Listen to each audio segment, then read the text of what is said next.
May I give you a little backstory Please. On the series, because Unbound is the second in a series of 4 books, all titled The Corset Girls something. The first title is The Corset Girls Unlaced. And the premise of the Corset Girls series, which is what I've been calling Victorian noir, it could be called working class Victorian romance. It's definitely romantic suspense. So it has some dark and some edgy aspects to it. The premise of the series is pretty simple. It's 4 women, all of them working in a bespoke corsetry salon in Mayfair. And they meet 4 men. And each of the women has a troubled background of some sort. The men, well, 3 of them are former members of London's most notorious street gang. And the 4th is a Royal Navy deserter who becomes a spy. So as I say, it's a pretty simple premise, but it's one that promises and delivers a lot of complications. Some of those are delivered in book 1, Unlaced, and as part of resolving that complication, one of the Corset Girls, Minerva Hawkins, meets and is strongly attracted to one of the former gang members, was by way of an enforcer for the gang. He's an expert in the use of throwing knives and other lethal weapons. He's heavily tattooed. And he's attracted to Minerva, Min, as she's known, but he has to return to France in order to evade British arrest warrants. It's Étienne's only desire when he goes back to France to just forget his gang past. He doesn't want anything more to do with crime or violence. He's moved into his inherited farmhouse where he raises grapes and makes wines and cooks.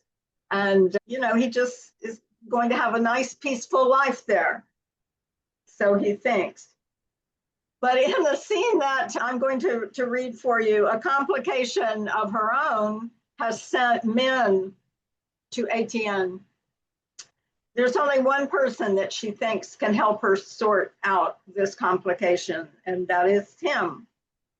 She finds out where he's living in France and she goes there. Unfortunately, she arrives in the middle of the night and at a very minimal train stop in the middle of Bordeaux. And she didn't let him know she was coming, obviously, because she knew he would tell her not to come, to stay away.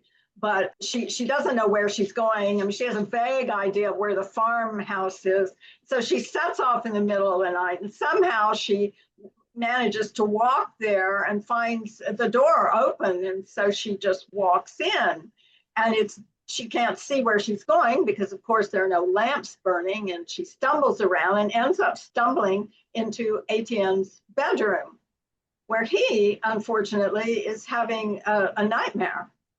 And so he's dead asleep in the middle of this horrendous nightmare, and she trips over the bed and falls onto him. He thinks in his dream that it's an assailant attacking him. And so there's this tremendous scuffle that goes on in and around the bed. And when he eventually stands up and gets clear of the sheets, he realizes that he's been, attacking this woman that he actually knows.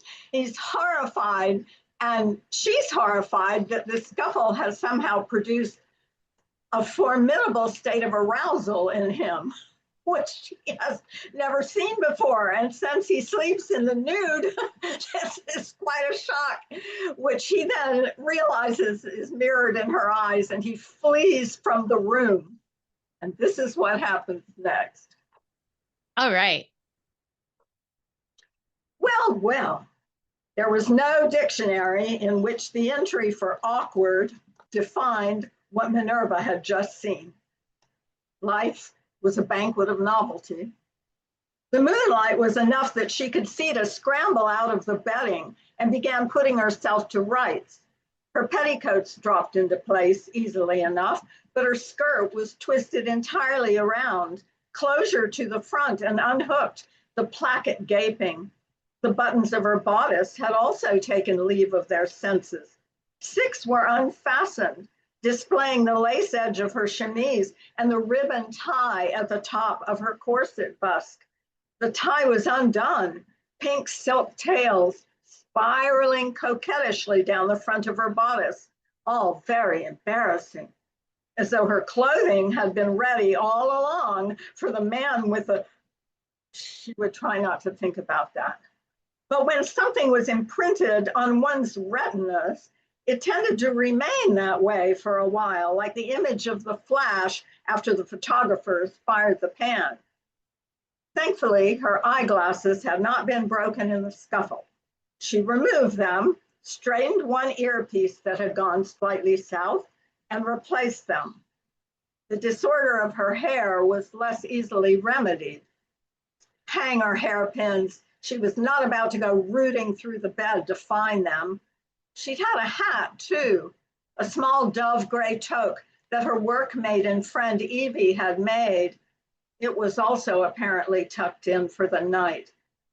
Sweet dreams, Hat, she said archly to the room. The bed covers were partly on, mostly off the bed, an invariable consequence, she imagined, of boudoir wrestling matches. She straightened the linens and made the bed into some sort of order. Her hat did not make an appearance. If it was half as shocked as she was, it might never show its face again. She'd had a hair ribbon, also missing. Perhaps it had run away with the hat, like the dish and the spoon in the nursery rhyme. She performed an exercise in futility, wrestling her hair into a single long plait. Without a ribbon to tie it off, her hair invariably worked itself out of a braid in minutes. Her traveling handbag was on the floor. She retrieved it and stood with it in her hands, unsure of what to do next. She would concentrate on feeling vexed. It seemed the safest place for her feelings to go.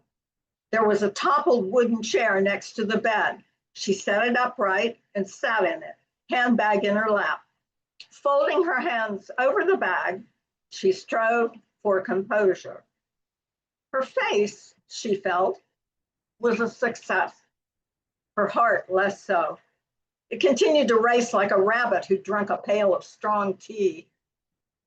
He returned, clothed. She remained in the chair. He stood, hands behind him, an expression truculent, an impenitent schoolboy called before the headmaster. They would now be forced to engage in convoluted and embarrassing speeches, but she couldn't see any way around it. They couldn't just pretend nothing had happened and start off with, "Lovely weather, don't you agree?" Or perhaps they could.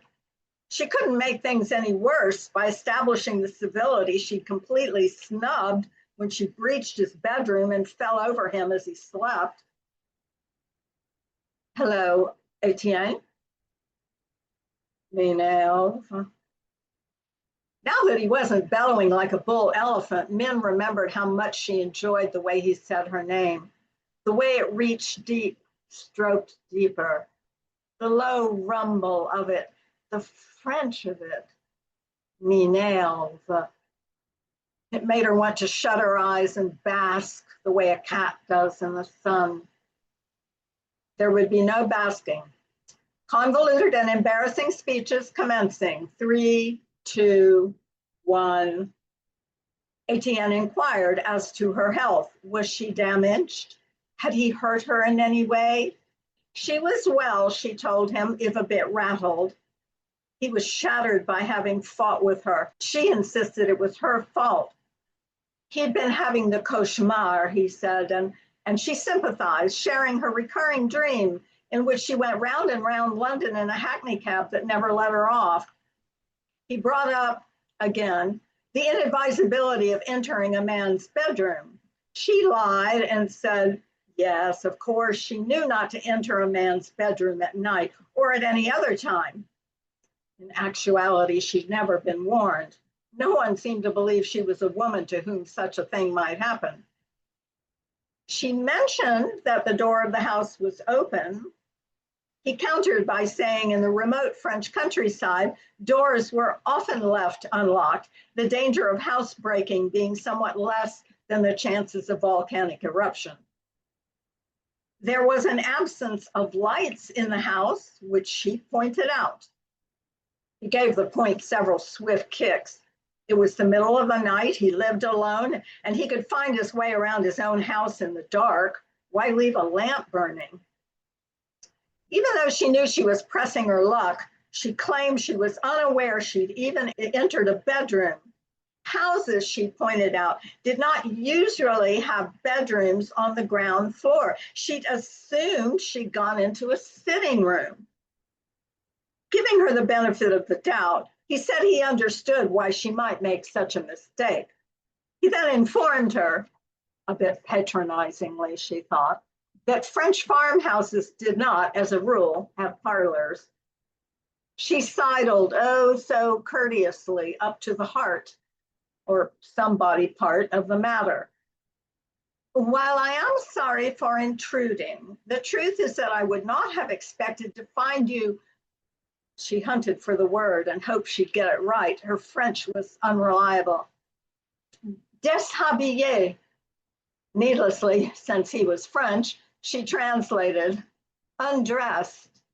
I was under the impression that gentlemen wore, another word she had to hunt for. She didn't think she'd ever said it aloud in any language. Nightshirts. He didn't quite smile, but a corner of his mouth lifted fractionally. You would know this how, Minerva? He had her there. She rushed on to assure him that she would never have entered his house at all, except it was so very late and she was tired. She'd had the idea she could walk from the train stop in the village, but wasn't entirely sure how far it was. And the train pulled in so late, and there wasn't really anyone to ask except one very old person. And the old person was asleep on a bench, and she didn't like to wake him. Did Étienne know that the stop wasn't really a station and just sort of a shed? Well, he probably knew that. But with the walking in the night and being alone and not entirely sure where she was unnerved. So when she discovered that, she was repeating herself, but she thought it was a strong point in her favor. The front door was unlocked. I let myself in. Bouclador et les trois ours. I beg your pardon? Goldilocks and the three bears. Not important. He apologized again for the buffeting. Very nicely, she thought, for a man who tried to press her to death. Walking ahead, he brought her to the kitchen. She thought she'd passed it on her way to the bedroom, so it was by way of a return trip, and put her in a chair at a broad wood table. Then he went around lighting lamps until the room took on a golden glow. She exercised rare prudence and kept her mouth shut, watching. 5 lamps, 4 minutes. After 2 years apart, that's all it took to drop her right back in the same stunned emotional state as the last time she'd seen him. His height, the broad span of his shoulders, the leonine grace in his movements. In a Mayfair shop or a French farmhouse, he made her newt stupid with desire. She knew he would ask the question sooner or later. Once he'd stirred the embers of the fire in the kitchen hearth to life, he did. What are you doing here? Here in France? In France? In the entre-deux-mers? In my house? Yes, indeed, that's where she was. And what a long journey to get here. When he wasn't so irritated with her, he'd appreciate that. She had everything to lose by turning and running away, everything to gain by saying what she had come to say. I'm here to ask for a service. Please be assured, I would never presume to ask without offering compensation. I have funds. If they are not enough, I'm prepared to offer you She'd rehearsed the speech 100 times, but that didn't stop ferocious heat from rising from her chest to her face, an unnecessary display of maidenly shyness, considering what had happened in the bedroom. She put her hand to her mouth and discreetly cleared her throat. I am prepared, if the money is not enough, to offer you my body. It gave her no little pride to see that she was in what was surely a very small number of people who had shocked Étienne Sansecours, lawbreaker, bladesman, former member of London's most notorious gang. His jaw didn't quite drop, but his brooding dark eyebrows drew together, and the whiskey-colored eyes beneath them seemed to wobble for a split second. He spoke with the caution of someone stepping over broken glass. Eh bien, and this service you ask of me, what is it? Silly me. Of course, you'll need to know that. I'd like you to kill a man, please.